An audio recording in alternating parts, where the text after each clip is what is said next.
আসসালামু আলাইকুম, কেমন আছেন সবাই? আশা করছি সবাই ভালো আছেন। তো আজকে দুপুরে রান্নায় করেছিলাম পোলাও, এর সাথে গরুর গোশত আর ডিমের কোরমা। তো পোলাও আমি আজকে রাইস কুকারে রান্না করব। এজন্য ভেজে রাইস কুকারে পানি গরম হতে দিয়েছি, ওর মধ্যে দিয়ে দেব।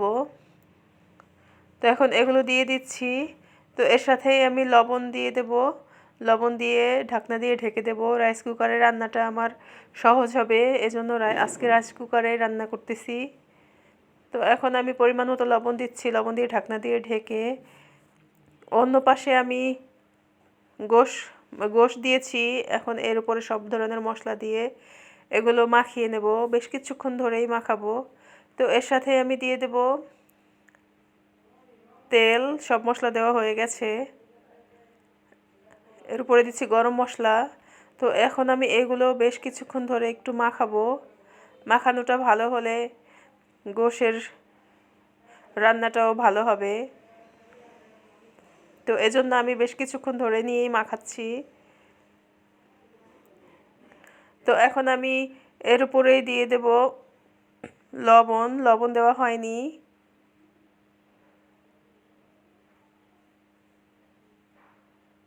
তো এর সাথেই দেব আমি কাঁচামরিচ। কাঁচামরিচ দিয়ে আমি কিছুক্ষণ কষাবো।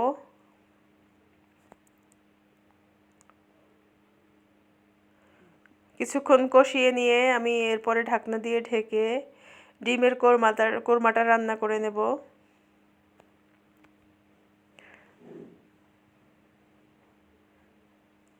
তো ডিমের কোরমার জন্য আমি ডিম সিদ্ধ করে আগেই ছুলে রেখেছি।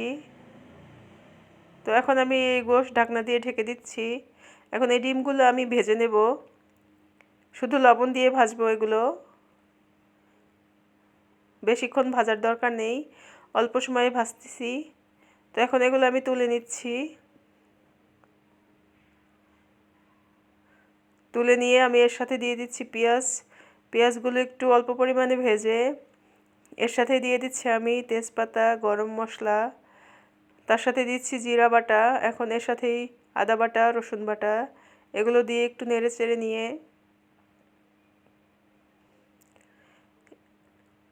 এর সাথেই আমি দিয়ে দেব মরিচের গুঁড়া। এই রান্নাটায় হলুদ ব্যবহার করব না। এর সাথে দিয়ে দিচ্ছি আমি অল্প পরিমাণে টক দই।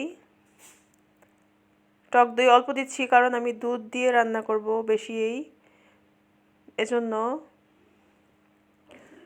তো এর সাথেই আমি দেব লবণ,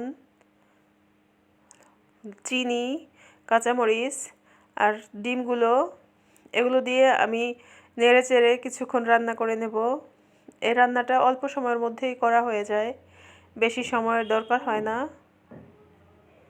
তো রান্নাটা আমার প্রায় হয়ে আসছে। এখন এগুলো নামিয়ে নিয়ে পরিবেশনের জন্য রেডি। তো এর সাথে আমার পোলাওগুলোও হয়ে গেছে, গোশ ভুনাও হয়ে গেছে।